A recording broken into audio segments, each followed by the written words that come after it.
Hello dear student, লিনিয়ারের পরবর্তী ক্লাসে স্বাগতম। আজকে আমরা শিখব ডুয়াল ফর্মের রূপান্তরের পর আজকের চ্যাপ্টার হচ্ছে দ্বৈততা ভিত্তিক উপপাদ্য। এই ডুয়ালের কিছু উপপাদ্য আছে, আমরা সেই অধ্যায়টি শিখব। দেখেন, প্রথম উপপাদ্য নেওয়া আছে যে প্রমাণ করো যে কোনো দ্বৈত সমস্যা নিজেই আদি সমস্যা। তার মানে আমাদের প্রশ্নে যে এলপিপি দেওয়া থাকে সেটাই হচ্ছে তার প্রাইমাল প্রবলেম। ওকে, মানে আদি সমস্যা। এখন তাকে যদি আমরা দ্বৈত সমস্যায় কনভার্ট করি, দেখা যাচ্ছে সেই দ্বৈত সমস্যাটাও মূলত সেই আদি সমস্যা একই। বুঝতে পারছেন?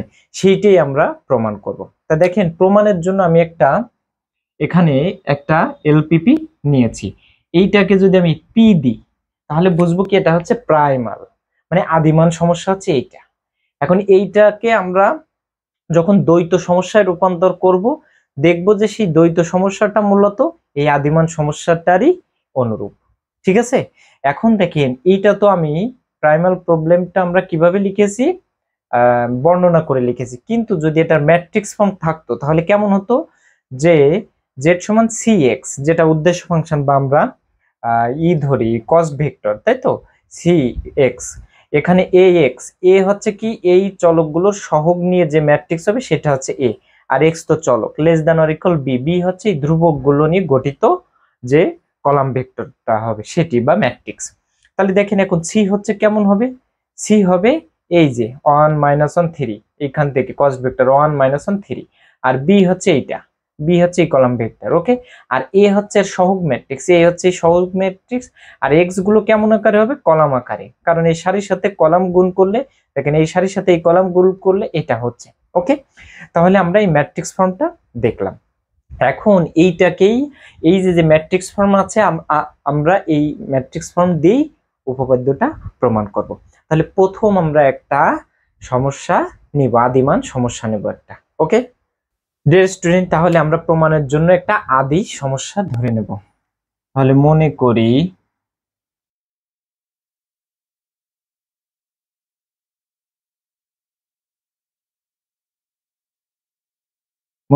আদি সমস্যা। ঠিক আছে, আদি সমস্যা এই যে এইটা যেটা আমরা লিখেছি গরিষ্ঠকরণ দিয়ে ধরবো। তাহলে আদি সমস্যা গরিষ্ঠকরণ করো, জেড আদি সমস্যার কারণে পি ধরতেছি। ওকে, এটাকে লিখবো কেমন, সি এক্স,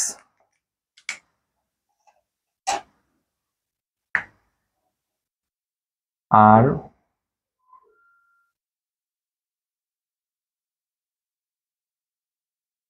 শর্ত সম লিখবো কেমন, এ x less than or equal B, যেখানে x greater than or equal 0। এখানে ভেক্টর আকারে দেওয়ার কারণে শূন্যটাকেও ভেক্টর আকারে দিব। এইটাকে আমরা একটা সমীকরণ লিখবো। ওকে, এই সমস্তটা আদি সমস্যা মিলাইয়ে একটা সমীকরণ। ওকে, আচ্ছা, তাহলে এটাকে একটা সমীকরণ দেয়, যেটা সমীকরণ নাম্বার 1। ওকে, এখন এইটাকে আমরা কিসে রূপান্তর করব, এটা আদিমান সমস্যা, আদি সমস্যা, এই আদিমান না আদি সমস্যা, আদি সমস্যাটাকে এবার দ্বৈত সমস্যা করব, করে দেখাবো সেই দ্বৈত সমস্যাটা মূলত এই আদি সমস্যাই। ওকে, এটাই আমরা প্রমাণ করব। তাহলে এখন আমরা কি তৈরি করব, এর দ্বৈত আকার। ডিয়ার স্টুডেন্ট, তাহলে আমরা লিখব কি, যে সমস্যাটির দ্বৈত আকার, সমস্যাটির দ্বৈত আকার। দ্বৈত আকার আমরা জানি যে গরিষ্ঠ যদি হয় তাহলে কি হবে, এটা লঘিষ্ঠকরণ হবে, তাই না, লঘিষ্ঠকরণ করো। জেড সমান হচ্ছে কেমন হবে, এটা ডুয়ালে রূপান্তর করতে চাইলে জেড ডি লিখবো আমরা। ওকে, আচ্ছা, আমরা জানি যে এই যে ধ্রুবক গুলো থাকে, এই ধ্রুবক গুলো এখন কোথায় যাবে, এই কস্ট ভেক্টরে যাবে, তাই না, আর এই কস্ট ভেক্টর গুলো এখন ধ্রুবক আকারে যাবে। তার মানে কি আসবে, এই বি কলামে ছিল, এখন যাচ্ছে কোথায়, সারিতে, তাহলে বির কি আসবে, বির আসবে ট্রান্সপোজ, এটা হবে। এখন ডুয়ালে রূপান্তরের জন্য আমরা যে চলক, সে চলক কি ধরবো, মনে করেন ডাব্লিউ ধরলাম। ঠিক আছে, ডাব্লিউ হচ্ছে এর চলক ডুয়ালে। আপনারা এরকম রূপান্তর আগের অধ্যায়ে দেখেছেন। এবার আমরা শর্ত সমূহকে লিখবো, শর্ত সমূহ। শর্ত সময়ে আমরা দেখেছি কি যে এই কলামগুলো কোথায় যায়, সারিতে যায়, তাই না? ডুয়ালে রূপান্তরের ক্ষেত্রে তার মানে এই কলামগুলো সারিতে আসে, দ্যাট মিন্স কি এই ম্যাট্রিক্সের কি আসে, ট্রান্সপোজ আসে। সারিকে কলাম তৈরি করি, তাহলে ট্রান্সপোজ হবে, এর সঙ্গে কি গুণ হবে, ডাব্লু। আর এটা লেস দেন হইলে ডুয়ালে কি আসবে, এটা গ্রেটার দেন। আর এখানে আসবে কোনটা, এই জায়গায় আসবে এবার কোনটা, এই সি গুলো আসবে। তাহলে সি ছিল সারিতে, এখন আসবে কিসে, কলামে। তাহলে কলামে তৈরি করতে গেলে একে ট্রান্সপোজ লিখতে হবে, তাহলে সি এর ট্রান্সপোজ। ওকে, আচ্ছা, যেখানে এই ডাব্লু গুলো গ্রেটার দ্যান অর ইকুয়াল 0 হবে। আশা করি ডুয়ালের রূপান্তরটি বুঝতে পারছেন। এখন আমরা এইটাকে এখন আরেকটা সমীকরণ বিবেচনা করব। এই টোটালটাকে আরেকটা সমীকরণ মনে করেন 2 বিবেচনা করলাম। এখন ডিয়ার স্টুডেন্ট, আমরা এই আদি সমস্যা থেকে ডুয়ালে রূপান্তর করেছি। এখন এই ডুয়ালকেই দেখাবো সে আদি সমস্যার মতোই, আদি সমস্যায় ডুয়ালটা মূলত আদি সমস্যাটাই, এটি আমরা প্রমাণ করব। এখন দেখেন এইটা লঘিষ্ঠকরণ করেছি না, এখন যদি এটাকে আমরা এখন গরিষ্ঠকরণ করি তাহলে কেমন হবে, ঠিক আছে ডিয়ার স্টুডেন্ট? তাহলে আমরা এই 2 কে লিখব যে এখন 2 কে লেখা যায়, 2 কে লেখা যায়। এই 2 কে আমরা এখন লঘিষ্ঠ থেকে কি করব, এখন আমরা গরিষ্ঠ আকারে রূপান্তর করব। রূপান্তর তো আমরা করতেই পারি, তাই না? লঘিষ্ঠ থেকে গরিষ্ঠকরণ, তাহলে গরিষ্ঠকরণ করো, করো না লিখলেও হচ্ছে। তাহলে এখন দেখেন এই যে আমরা ডি থেকে মানে ডুয়াল থেকে গরিষ্ঠ করতেছি, এই পরিবর্তনটাকে আমরা ডি অন ধরি। ওকে, তাহলে কত ধরবো, ডি 1। ওকে, তাহলে গরিষ্ঠ করলে, লঘিষ্ঠ থেকে গরিষ্ঠ করলে একটা কি দিয়ে গুণ করতে হয়, মাইনাস দিয়ে। তাহলে মাইনাস বি ট্রান্সপোজ ডাব্লু, আর শর্ত সমূহ এটাকেও মাইনাস দিয়ে গুণ করব। তাহলে মাইনাস দিয়ে গুণ করলে এ ট্রান্সপোজ ডাব্লু, শর্ত মাইনাস দিয়ে গুণ করলে কি হয়ে যায়, শর্ত বিপরীত দিকে চলে যায়, তাই না? মাইনাস দিয়ে গুণ করলে এই শর্ত গ্রেটার দ্যান থাকলে লেস দ্যান অর ইকুয়াল হয়ে যাবে, যেখানে এই ডাব্লু গুলো 0 থেকে বড় বা 0 সমান। এবার এটাকে সমীকরণ নাম্বার 3 দিলাম। ওকে ডিয়ার স্টুডেন্ট, এখানে মনে রাখবেন বইয়ে একটু ভুল আছে, বইয়ে এখানে গ্রেটার দ্যান দেওয়া আছে, এইটা ভুল করা আছে বইয়ে। ওকে ডিয়ার স্টুডেন্ট, এখন দেখেন এই 2 আর 3 একই জিনিস, শুধুমাত্র আমরা এটা লঘিষ্ঠ ছিল, এখন কনভার্ট করেছি একে কি গরিষ্ঠকরণে। আমরা দেখেছি এটা তো ডুয়ালি, এটা তো ডুয়াল, তাহলে এটা আদি সমস্যা, সেটারই ডুয়াল ফর্ম এখন এই 1 থেকে 3 বিবেচনা করি।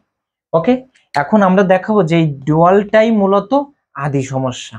ওকে, তাহলে আমরা এই 1 আর 3 থেকে এইটা যদি আদি সমস্যা ধরি, এখন যে এই ডুয়ালটাই মূলত আদি সমস্যা, তাই যদি হয় তাহলে এবার এইটাকে আমরা আবার ডুয়াল করে রূপান্তর করে দেখি, ডুয়ালে রূপান্তর করে দেখাবো যে সেইটা মূলত আদি সমস্যাই।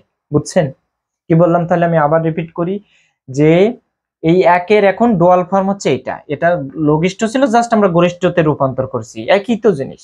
তাহলে ডুয়াল প্রাইমাল থেকে ডুয়ালে রূপান্তর করেছি। এখন প্রমাণে বলেছে যে ডুয়াল মূলত আদি সমস্যারই অনুরূপ, একই। তাহলে এখন এই ডুয়ালকে আমরা, এটা যেহেতু আদি সমস্যা হচ্ছে, তাহলে এটাকে আমরা ডুয়ালে রূপান্তর করব। এখন মনে করবো এটাই প্রাইমাল, এখন এই প্রাইমালকে আবার ডুয়ালে রূপান্তর করে দেখাবো যে এইটা আর এটা মূলত একই। ওকে, আচ্ছা, তাহলে আমরা লিখব যে দ্বৈত সমস্যা 3 আদি সমস্যা 1 এর অনুরূপ, 1 এর অনুরূপ। এই 3 নং 1 এর অনুরূপ, তাহলে এখন 3 কে আদি সমস্যা বিবেচনা করে আমরা ডুয়ালে রূপান্তর করব আবার। ওকে, তাহলে 3 কে এখন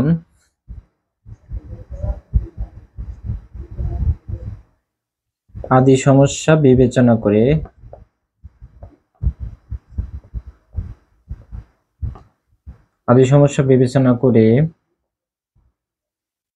দ্বৈত আকারে রূপান্তর করি, দ্বৈত আকারে রূপান্তর করি। ডিয়ার স্টুডেন্ট, তাহলে দেখেন গরিষ্ঠকরণ থাকলে আদি সমস্যায় কি হবে, এটা লঘিষ্ঠকরণ করো, লঘিষ্ঠকরণ হবে, তাই না? তাহলে জেড। এবার কিন্তু আদি সমস্যায় রূপান্তর করতেছি, তাই তো? এখন আমরা কি ধরে নিছি দেখেন, যে আদি সমস্যার অনুরূপ হচ্ছে ডুয়াল রূপান্তর করলে হবে, তাই আমরা এটাকে পি অন ধরতেছি। ওকে, আচ্ছা, পি অন করলে এইটারই এখন ডুয়ালে রূপান্তর করতেছি। কাকে রূপান্তর করছি? 3 নম্বরকে। তাহলে এইটার রূপান্তর করলে এই মাইনাস তো থাকবে, এই সিটা এখন কোথায় যাবে? এই জায়গায় কস্ট ভেক্টরটা এর ট্রান্সপোজ হবে, তাই না? এখানে যা থাকবে এই কস্ট ভেক্টরে সেটি চলে যাবে, তার ট্রান্সপোজ হবে। যেহেতু এটা কি আকারে আছে, এখানে ধ্রুবক কলাম আকারে আছে, তাহলে এটা এখন সারি আকারে যাবে। আচ্ছা, এখন এখানে যে চলকটা হবে সেটিকে আমরা ওয়াই ধরি, সেই চলককে এখন আমরা ওয়াই বিবেচনা করি। ওকে, এবার শর্ত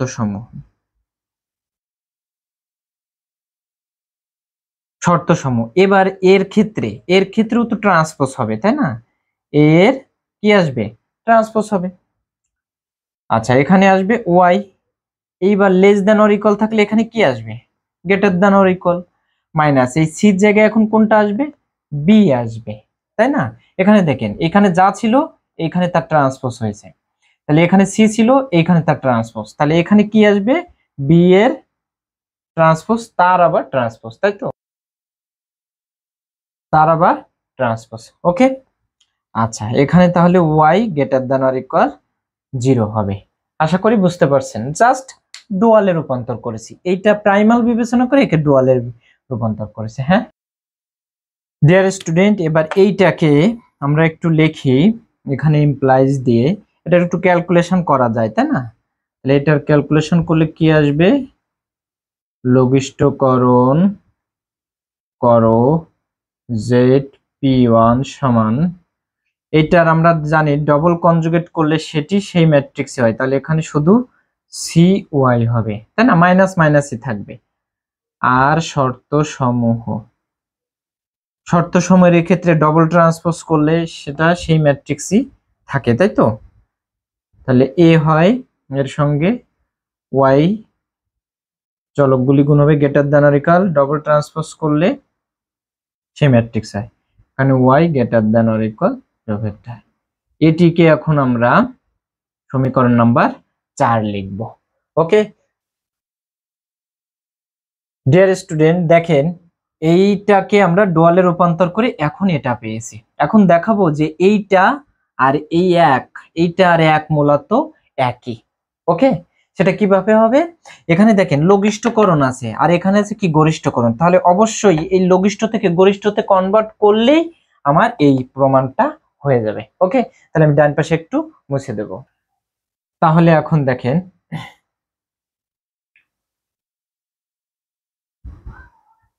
এখন 4কে গরিষ্ঠকরণ করি এবং করব এবং এই ওয়াই এর জায়গায় এক্স বসাবো। মানে চলক, তো চলক ওয়াই এর জায়গায় এক্স, চলক যে কোনো চলক আমরা ব্যবহার করতে পারি, এবং ওয়াই সমান এক্স বসিয়ে এবার দেখেন এটা বসালে যা সেটাই হয়ে যাবে। তাহলে গরিষ্ঠকরণ করো, এটার এখন গরিষ্ঠকরণ করব। গরিষ্ঠকরণ করলে আমরা জানি কি দিয়ে করতে হয়? একটা মাইনাস দিয়ে গুণ করতে হয়। তাহলে কি লিখবো? জেড পি ওয়ান সমান একটা মাইনাস দিয়ে গুণ করব, তাহলে মাইনাস দিয়ে গুণ করলে এটা কি হয়ে যাবে? প্লাস হয়ে যাবে। আর এই ওয়াই জায়গায় কোন চলক বসাতে চাচ্ছি? এক্স। ওকে, আর শর্ত সমূহ হচ্ছে এখন কি হবে? এই শর্ত আমরা এইখানে মাইনাস ছিল, এটাকে আমরা মাইনাস দিয়ে গুণ করে দেব, দিলে কি হয়ে যাবে? শর্ত সব মাইনাসটা প্লাস হয়ে যাবে। এখন প্রশ্ন হতে পারে কেন মাইনাস দিয়ে গুণ করব? আমরা জাস্ট এটা গ্রেটার দ্যান ছিল, আমার প্রমাণে ছিল এটা লেস দ্যান আকার, এই কারণে তৈরি করার জন্য মাইনাস দিয়ে গুণ করা কোনো সমস্যা না। ওকে, তাহলে আমরা এটাকে মাইনাস দিয়ে গুণ করলে কি হবে? এটা এ এক্স, এটা মাইনাস প্লাস হয়ে যাবে, আর গ্রেটার দ্যান থাকলে সেটি কি হয়ে যাবে, শর্ত লেস দ্যান অর ইকুয়াল হয়ে যাবে, বি হবে। ঠিক আছে, আর ওয়াই জায়গায় এক্স হবে, x greater than or equal 0। দেখেন এটি হচ্ছে আমরা 4 ছিল, এবার 5 নাম্বার। 4 আর 5, এই 4 থেকে 5 এ কনভার্ট করেছে। এখন এই 5 আর 1 নাম্বার দেখেন মূলত একই সমীকরণ। ওকে, তাহলে আমরা কি লিখব, যে সুতরাং দেখতে পাচ্ছি, দেখা যাচ্ছে 1 ও 5 নং একই সমস্যা, একই সমস্যা। ওকে, তাহলে দেখেন দ্বৈত সমস্যা সে নিজেই মূলত আদি সমস্যা। ঠিক আছে, প্রমাণিত। তাহলে এখানে লিখবেন প্রমাণিত। আশা করি বুঝতে পারছেন, খুবই সহজ একটা উপপাদ্য। ডিয়ার স্টুডেন্ট, এইবার দুর্বল উপপাদ্য নিয়েছি, তাই না? উপপাদ্য 2 দেখেন বলা আছে যে দুর্বল দ্বৈততা উপপাদ্য বর্ণনা সহ প্রমাণ করো। খুবই গুরুত্বপূর্ণ একটা উপপাদ্য, উইক থিওরাম। ঠিক আছে, ডুয়ালিটির উইক থিওরাম বলা হয় এটাকে। আচ্ছা, এই উপপাদ্যটা কি, এর বর্ণনা শিখ কিন্তু মুখস্থ রাখতে হবে। বর্ণনা খুবই সোজা। দ্বৈততা বলেছে, তাহলে বুঝতে হবে যে এর একটা আদি সমস্যা থাকবে, আদি সমস্যা থাকবে। ঠিক আছে, আর যেহেতু দ্বৈততা বলছে তাহলে দ্বৈত দ্বৈত সমস্যাও থাকবে। ঠিক আছে, তাহলে এই আদি সমস্যা আর দ্বৈত সমস্যা, আদি সমস্যার একটা সমাধান মনে করেন এক্স নট, আর দ্বৈত সমস্যার একটা সমাধান যদি ডাব্লিউ নট হয়, তাহলে আমাদের দেখাতে হবে এই যে c x not less than or equal to b এর ট্রান্সপোজ ডাব্লিউ নট। অর্থাৎ কেমন হবে, যে এইটার উদ্দেশ্য ফাংশন থেকে এই ডুয়ালের উদ্দেশ্য ফাংশনটা কি হবে, এখানে একটু ভুল লিখেছি, এখানে হবে ডুয়ালের উদ্দেশ্য ফাংশন বড় হবে, এটাই। ওকে, আচ্ছা, তাহলে ডিয়ার স্টুডেন্ট আমরা দেখেন প্রমাণটা কি করতে হবে সেটা আমরা বুঝলাম। তাহলে দেখেন কি করব, যে আগে আমরা একটা আদি সমস্যা নিয়েছি, এটা একটা আদি সমস্যা। আদি সমস্যা গরিষ্ঠকরণ আকারে জেনারেলি নিই, যে জেড পি সমান এটা কস্ট ভেক্টর, আর এ এক্স হচ্ছে এটা শর্ত যেখানে এক্স গুলো 0 থেকে বড় হবে। এটা হচ্ছে আদি সমস্যা। ওকে, এটা হচ্ছে একটা আদি সমস্যা, আর এইটা হচ্ছে একটা দ্বৈত সমস্যা। এই আদি সমস্যারই দ্বৈত সমস্যা হচ্ছে এইটা। এখন বলা হয়েছে যে আদি সমস্যার একটা সমাধান হচ্ছে কি এক্স নট, আর এই দ্বৈত সমস্যার চলক লিখেছে কি ডাব্লু। তাহলে এই দ্বৈত সমস্যার অনুকূল সমাধান হচ্ছে ডাব্লু নট। তাহলে এক্স নট যদি আদি সমস্যার সমাধান হয়, আর ডুয়ালের যদি সমস্যার সমাধান যদি এই ডাব্লু নট হয়, তাহলে আমাদের প্রমাণ করব কি, যে এই এক্স এক্স নট যদি আদি সমস্যার সমাধান হয়, তাহলে এক্স নট দ্বারা কি হবে, আদি সমস্যা সিদ্ধ হবে। তাহলে এই সি এক্স এর জায়গায় সি এক্স নট হবে। আর ডাব্লু নট যদি এই দ্বৈত সমস্যার সমাধান হয়, তাহলে ডাব্লু নট দ্বারা এই দ্বৈত সমস্যা সিদ্ধ হবে। তাহলে ডাব্লু বি এর ট্রান্সপোজ ডাব্লু নট হবে। এখন এইটার থেকে এইটা বড় বা সমান হবে, এইটাই আমরা প্রমাণে দেখাবো জাস্ট। ওকে, তাহলে দেখেন মূলত সম্পর্ক হচ্ছে কার সাথে, উদ্দেশ্য ফাংশনের সাথে সম্পর্ক হচ্ছে। এই যে সমাধানটি হচ্ছে সেটা দিয়ে আদি সমস্যা সিদ্ধ হচ্ছে, আর ডুয়ালের সমস্যার সমাধানের মান দিয়ে ডুয়ালের সমস্যা সিদ্ধ হচ্ছে। এখন দেখাবো যে এইটার থেকে এইটা বড় বা সমান, অর্থাৎ এই Z p less than or equal z D, এটি আমরা প্রমাণ করব। ওকে, তাহলে আমরা যেটি প্রমাণ করব এটাই আগে লিখব, যেটি প্রমাণ করব আমরা এটাই লিখব। যদি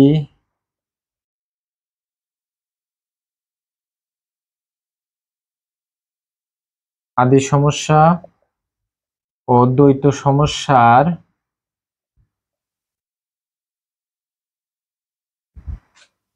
অনুকূল সমাধান যথাক্রমে এক্স নট ও ডাব্লু নট হয়, ঠিক আছে, তবে আমাদের প্রমাণ করতে হবে যে, আমরা কি প্রমাণ করব, যে c x not less than or equal b এর ট্রান্সপোজ ডাব্লু নট, এইটা, বা z p less than or equal z d, এটা আমরা প্রমাণ করব। ওকে, ডিয়ার স্টুডেন্ট, এখন দেখেন আদি সমস্যাটাকে আমরা মুখ্য সমস্যাও বলতে পারি, ঠিক আছে। অতএব আদি বা মুখ্য সমস্যার অনুকূল সমাধান x নট হলে, জাস্ট দেখেন এই x নট যদি এই আদি সমস্যার সমাধান হয় তাহলে x নট দ্বারা এই আদি সমস্যা কি হবে, সিদ্ধ হবে। তাহলে আমরা এই শর্তে দেখাবো, জাস্ট শর্তে যে a x not less than or equal b হবে, তাই না, যে এইটা দ্বারা এটা সিদ্ধ হবে। ওকে, আচ্ছা, এইটাকে সমীকরণ নাম্বার 1 দেব, এটাকে সমীকরণ নাম্বার 1 দেব। আবার লিখবো, আবার দ্বৈত সমস্যার সমাধান ডাব্লু নট হলে, দ্বৈত সমস্যার ক্ষেত্রে আমরা কি লিখব, এ ট্রান্সপোজ ডাব্লু not greater than or equal, এটা দ্বারা সিদ্ধ হবে, এই ডাব্লু নট দ্বারা দ্বৈত সমস্যার এই সমস্যাটা সিদ্ধ হবে, এই সমাধান দ্বারা এই সমস্যা সিদ্ধ হবে। ওকে, এটা হবে ক্লিয়ার। ডিয়ার স্টুডেন্ট, এখন যদি আমরা এটির উভয় পক্ষে ট্রান্সপোজ করি, ঠিক আছে, উভয় পক্ষে যদি আমরা ট্রান্সপোজ করি, এরকম উভয় পক্ষে ট্রান্সপোজ করি, তাহলে কত হবে দেখেন। আপনারা একটা উপপাদ্য ফার্স্ট ইয়ারে শিখেছিলেন, এ বি ট্রান্সপোজ সমান বি ট্রান্সপোজ এ ট্রান্সপোজ, এরকম ছিল না উপপাদ্য, ফার্স্ট ইয়ারে লিনিয়ার অ্যালজেব্রায় ছিল। ওকে, তাহলে এইখান থেকে আমরা কি লিখতে পারি, যে এই ডাব্লু নটের ট্রান্সপোজ হবে, আর এর উপর ডবল ট্রান্সপোজ করলে কি হয়, যা তাই, মানে ট্রান্সপোজের আবার ট্রান্সপোজ করলে তো সেই ম্যাট্রিক্স নিজেই হয়, তাই না। আচ্ছা, তাই লিখেছি, তাহলে এটা গ্রেটার দ্যান অর ইকুয়াল, এখানে কত হবে, সি হবে। ক্লিয়ার, এইটাকে আমরা 2 নাম্বার সমীকরণ দেব, ঠিক আছে। ডিয়ার স্টুডেন্ট, এবার প্রমাণের স্বার্থে আমরা এই 2 এর উভয় পক্ষকে আমরা একটা এক্স নট দিয়ে গুণ করব, এই সমাধানটা দ্বারা গুণ করব, অনুকূল সমস্যার সমাধান। তাই লিখব যে এখন 2 এর উভয় পক্ষে আদি সমস্যার সমাধান যেটা ছিল অনুকূল সমাধান, সেটা দ্বারা গুণ করে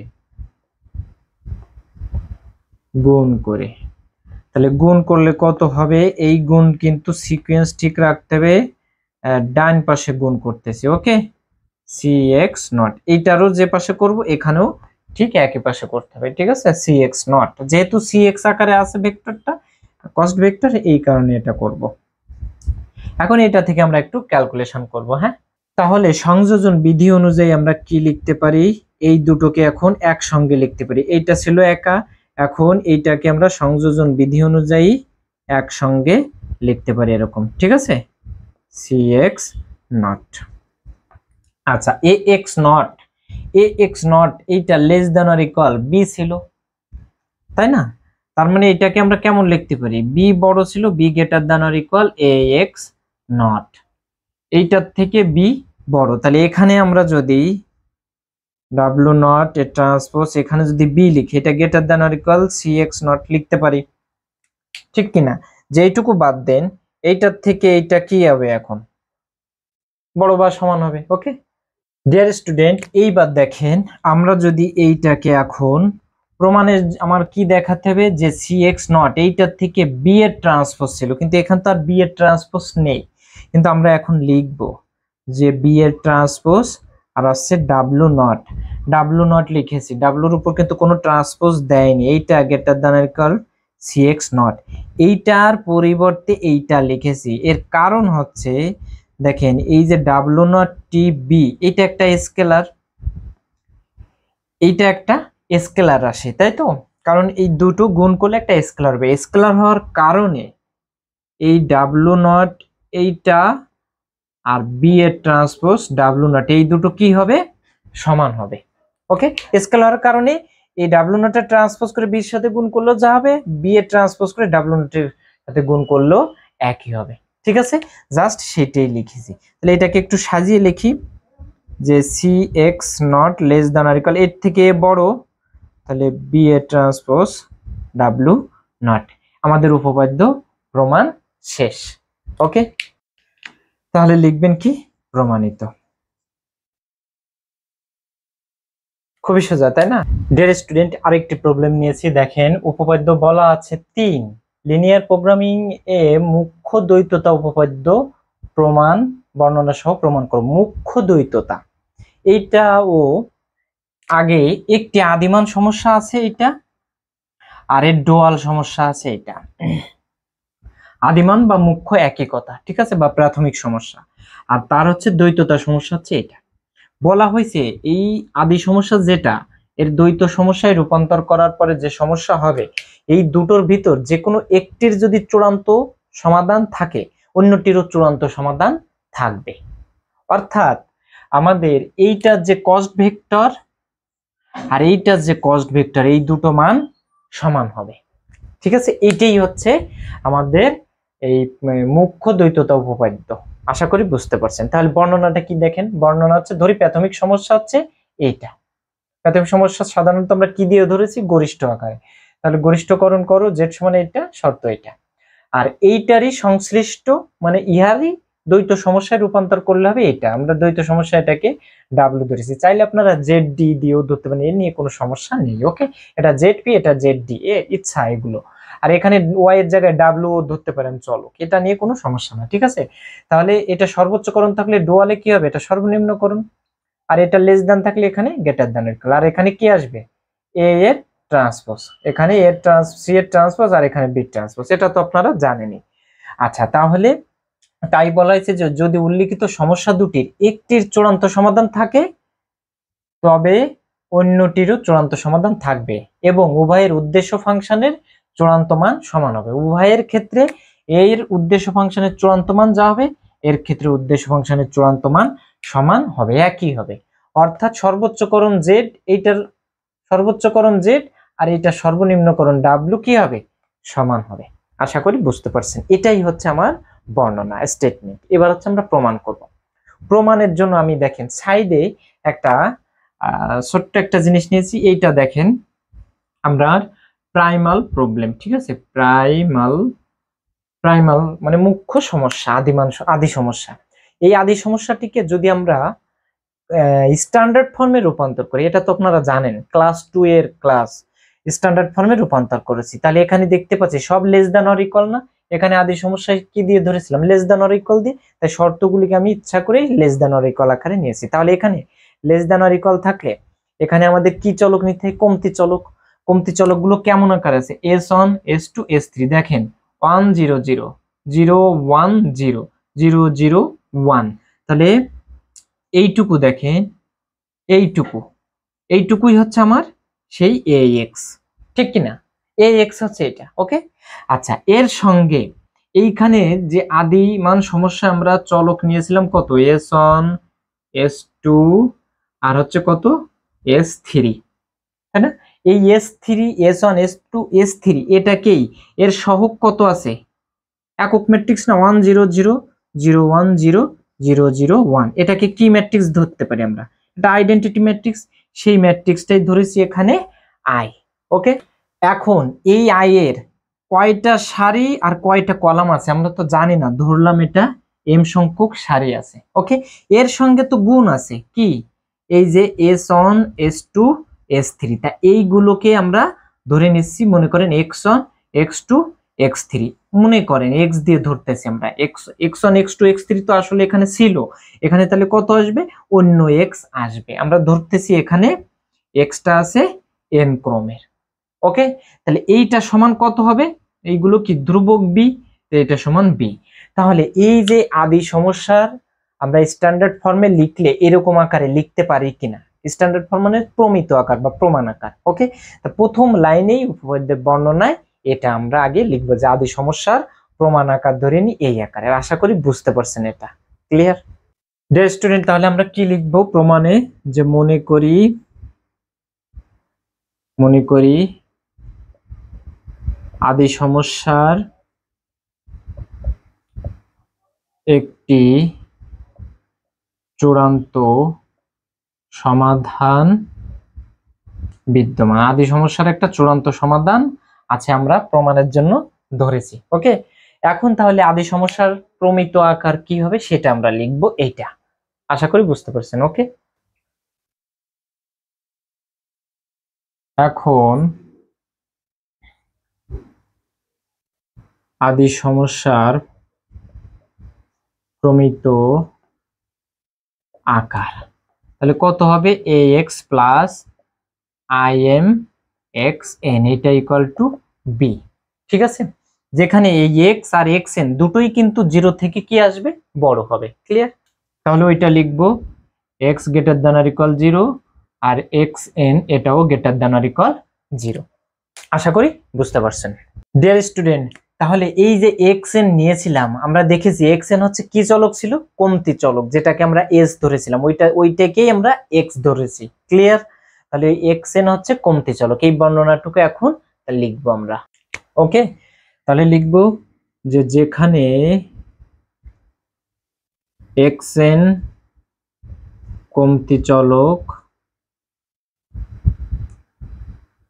এবং im হলো m ক্রমের একক ম্যাট্রিক্স বা ভেক্টর, যেটাই আপনারা বলেন, একক ম্যাট্রিক্স। আশা করি বুঝতে পারছেন। ওকে ডিয়ার স্টুডেন্ট, এইবার একটা লাইন আপনাদের মুখস্থ রাখতে হবে। এটা কিন্তু আমি এডিটিং এর সময় চেষ্টা করব যে একটা ছবি দিয়ে করার জন্য, যদি ওটা পারি তাহলে ভালো, না হলে এটা কিন্তু মুখস্থ রাখতে হবে। এটা আমি কোনো একটা অঙ্কের পরে সম্ভবত 6 এর সি তে এইটার অ্যাপ্লাই আছে, আমি সেখান থেকে আপনাদের দেখাবো। ওকে, তাহলে ওই লাইনটা লিখবো আমরা এখন, কি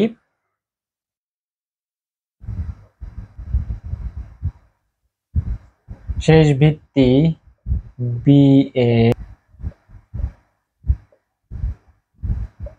বি এর অনুষঙ্গী প্রাথমিক সমস্যার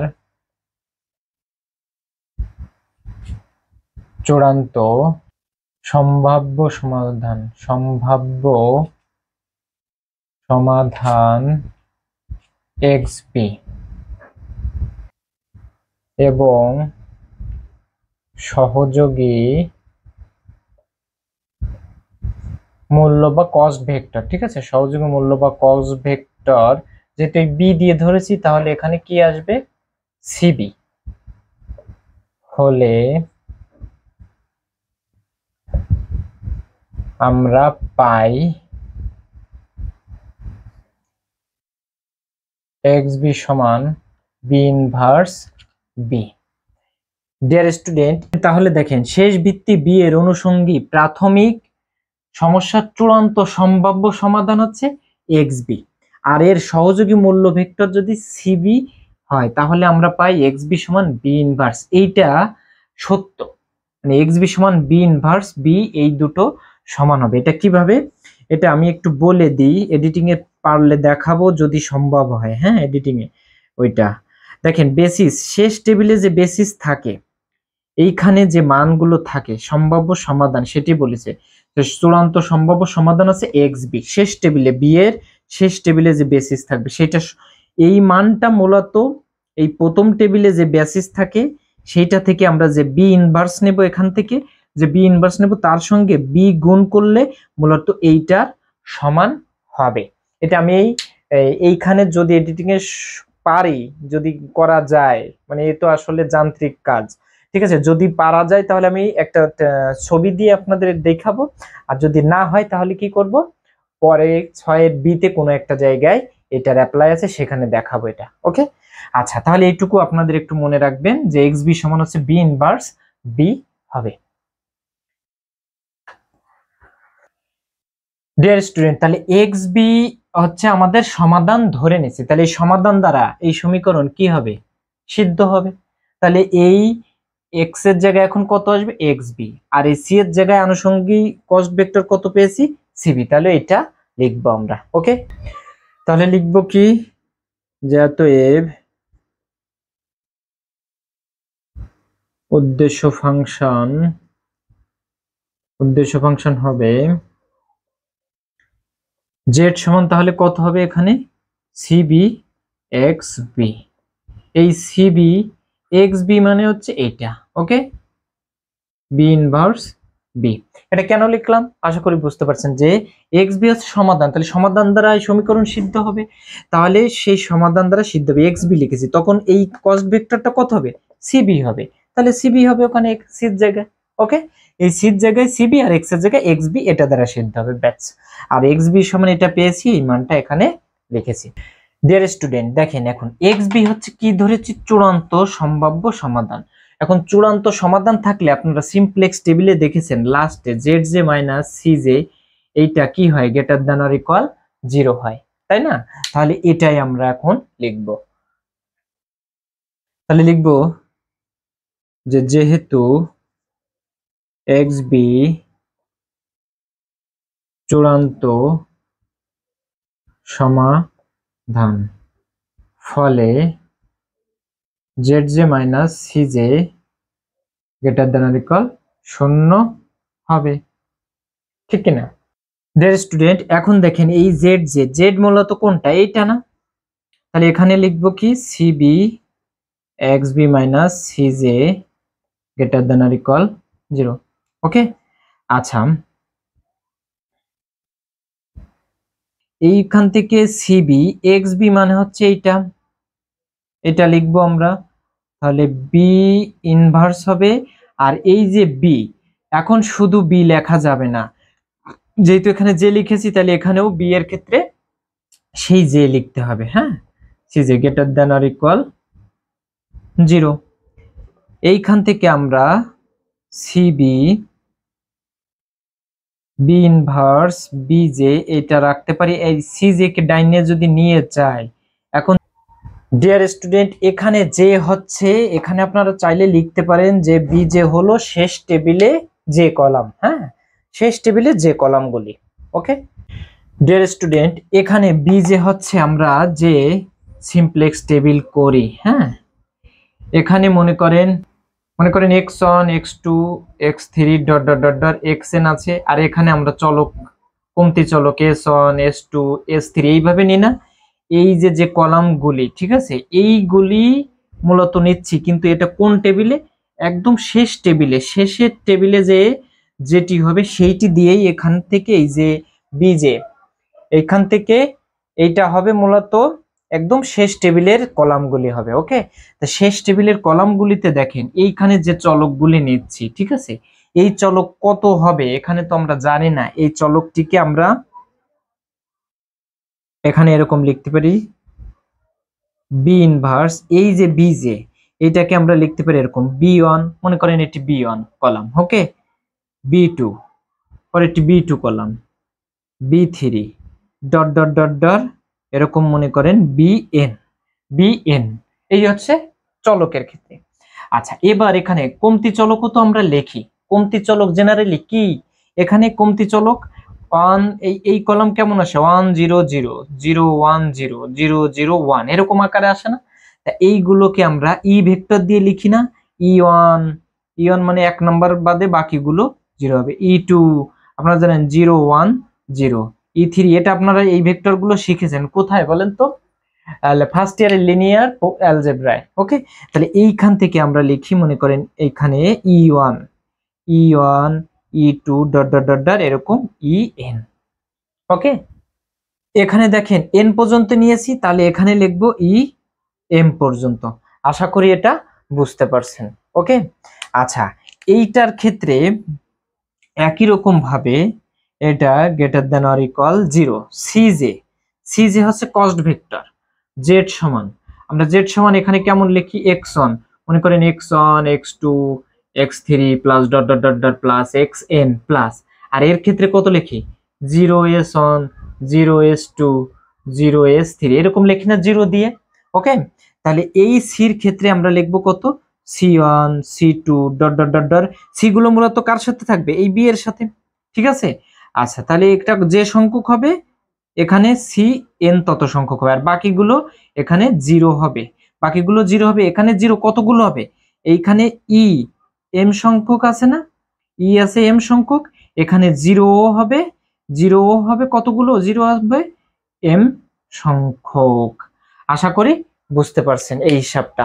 ওকে, আচ্ছা তাহলে এখন এইটাকে আমরা এরকম লিখতে পারি সিবি বি ইনভার্স, এইটুকুকে আমরা এই যে বি1 বি2 বি3 এইখান থেকে এই টেবিলে যে মানগুলো থাকবে এখানে এইটাকে আমরা ধরলাম এ ম্যাট্রিক্স, আর এইখান থেকে যে ই গুলো থাকছে, ঠিক আছে, ই গুলো মূলত কোন আকারে 1 0 0 0 1 0 0 0 1 আইডেন্টিটি ম্যাট্রিক্স, তাহলে এখানে আমরা আই এম দিয়ে লিখতে পারি। ওকে, আর এইটার ক্ষেত্রে গ্রেটার দ্যান অর ইকুয়াল। ওকে, আর এইটুকুকে কি লিখতে পারি আমরা সি ভেক্টর, আর পরে হচ্ছে একটা শূন্য, পরের গুলো কি আসবে শূন্য।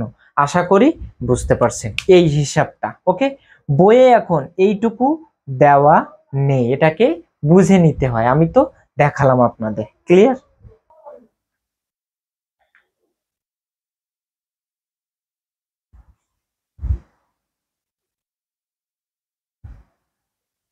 স্টুডেন্ট, এখন আমরা এইটুকু এর সঙ্গে গুণ করব, মানে এই প্রথম পার্ট এর প্রথম পার্টের থেকে বড় হবে, আর এর দ্বিতীয় পার্ট দ্বিতীয় পার্টের থেকে বড় হবে। ওকে, তাহলে আমরা এইটা লিখবো ডান পাশে এখন। ওকে, আশা করি বুঝতে পারছেন। আমি একটু এইটুকু মুছে দেই, এটুকু আপনারা বই দেখলেই পারবেন। তাহলে কি লিখবো, এইটার সঙ্গে এর গুণ করব, সিবি আর বি ইনভার্স, বির ইনভার্স এর সঙ্গে এ, এইটা greater than or equal c হবে, তাই তো? এবং এবং এই সিবি ইনভার্সের সাথে I M, identity matrix, CB b inverse এর সঙ্গে আই এম, এটা গ্রেটার দ্যান আর ইকুয়াল শূন্য ভেক্টর হবে। আশা করি বুঝতে পারছেন যে এর সঙ্গে এইটা গ্রেটার দ্যান এর থেকে বড় হবে, এর প্রথমটা থেকে বড়, দ্বিতীয়টা দ্বিতীয়টা থেকে বড় হবে। ওকে ডিয়ার স্টুডেন্ট, এখন আমাদের এইটা নিয়ে কোনো কাজ নেই, আমার কাজ হচ্ছে এইটা থেকে আমরা প্রমাণ করব। ওকে, তাহলে আমরা এই সিবি ইনভার্স এইটাকে আমরা ওয়াই নট এ ট্রান্সপোজ লিখবো A greater than or equal C.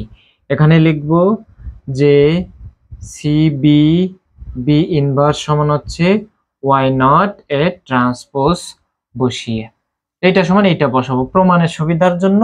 CB b inverse সমান হচ্ছে ওয়াই নট এর ট্রান্সপোজ বসিয়ে পাই। ওকে ডিয়ার স্টুডেন্ট, প্রমাণের জন্য এইটা সমান এটা বসাইছি এখানে। ওকে, এই যে এইটুকুর পরিবর্তে তাহলে আমরা ওয়াই নট ট্রান্সপোজ বসিয়েছি। এখন উভয় পক্ষকে কি করব, ট্রান্সপোজ নিব আমরা। এখন উভয় পক্ষে ট্রান্সপোজ নিলে ওয়াই নট এর প্রমাণের জন্য উভয় পক্ষে ট্রান্সপোজ নেব সি এর ট্রান্সপোজ। ওকে, তাহলে এইটা ট্রান্সপোজ যে ফর্মুলা শিখেছেন এ বি এর ট্রান্সপোজ সমান বি এর ট্রান্সপোজ এ এর ট্রান্সপোজ, তাহলে এখানে তাই লিখবো এ এর ট্রান্সপোজ, আর ওয়াই নট এর ডবল ট্রান্সপোজ করলে যা তাই, তাই না, এটা greater than or equal c এর ট্রান্সপোজ হবে। ওকে ডিয়ার স্টুডেন্ট, এখন দেখেন এইটাই মূলত দ্বৈত সমস্যা ছিল না, এই যে এইখানে এইটা দ্বৈত সমস্যা আছে না, যে এ ট্রান্সপোজ আর y greater than or equal c এর ট্রান্সপোজ। তাহলে দেখেন ওয়াই এর জায়গায় এখন কত এসেছে, ওয়াই নট, তাহলে ওয়াই নট দ্বারা এইটা কি হচ্ছে, সিদ্ধ হচ্ছে। তাহলে আমরা বলতে পারি ওয়াই নট এই দ্বৈত সমস্যা, এটা কোন সমস্যা ছিল, দ্বৈত সমস্যা, এই দ্বৈত সমস্যার একটা সমাধান। ওকে, তাহলে আমরা লিখব ইহা নির্দেশ করে ওয়াই নট দ্বৈত সমস্যার একটি সমাধান। ওকে ডিয়ার স্টুডেন্ট, তাহলে সমাধান যদি হয় তাহলে আমরা লিখতে পারি যে অতএব উদ্দেশ্য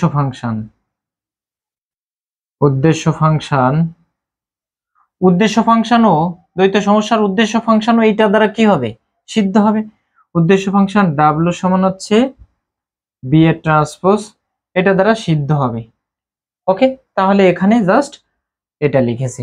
ক্লিয়ার ডিয়ার স্টুডেন্ট, 2 নম্বর উপপাদ্যে ডাব্লিউ নট বি, এইটার পরিবর্তে লিখেছিলাম কত, বি এর ট্রান্সপোজ আর ডাব্লিউ নট, এই দুটো সমান, কারণ কি এটা স্কেলার হইলে এর ট্রান্সপোজের সাথে এটা গুণ করলে যাবে, বি এর ট্রান্সপোজের সাথে এটার গুণ করলেও তাই হবে।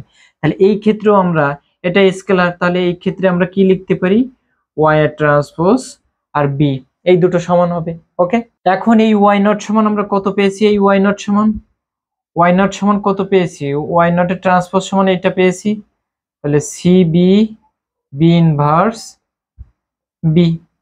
ওকে ডিয়ার স্টুডেন্ট, তাহলে এখান থেকে সিবি আর এই বি ইনভার্স বি এটা লিখতে পারি, আর এইটা মানে প্রথমে কত ধরেছিলাম এক্স বি, তাহলে বি বি ইনভার্সের জায়গায় কত লিখতে পারি, সিবি এখানে লিখবো x b. Clear dear student, আমাদের যেটা ছিল যে জেড সমান সিবি এক্স বি, এটা ছিল কোন ক্ষেত্রে, এটা ছিল প্রাথমিক সমস্যার জেড বি মানে জেড, এইটা ছিল। আর চূড়ান্ত উদ্দেশ্য, আর এটা হচ্ছে কোনটার ক্ষেত্রে, এটা দ্বৈত সমস্যার, কিন্তু দ্বৈত সমস্যার উদ্দেশ্য ফাংশন একই হয়েছে, সমান হয়েছে। ওকে, তাহলে আমরা কি লিখতে পারি এখান থেকে, ডাব্লু সমান ম্যাক্সিমাম জেড। এই ডাব্লু সমান কত হচ্ছে, ম্যাক্সিমাম জেড, এই যে এখানে যে ম্যাক্সিমাম জেড ছিল সেটা সমান হচ্ছে, উদ্দেশ্য ফাংশনের সমান হচ্ছে। আশা করি বুঝতে পারছেন। তাহলে আমরা কি লিখতে পারি, অর্থাৎ এই ক্ষেত্রে সর্বোচ্চকরণ, এটা হচ্ছে ম্যাক্সিমাম জেড সমান, আর এইটার ক্ষেত্রে কি ছিল, দ্বৈত সমস্যায় মিনিমাম কি ডাব্লু, এই দুটো সমস্যা চূড়ান্ত মান সমান কিসের ক্ষেত্রে, উদ্দেশ্য ফাংশনের ক্ষেত্রে।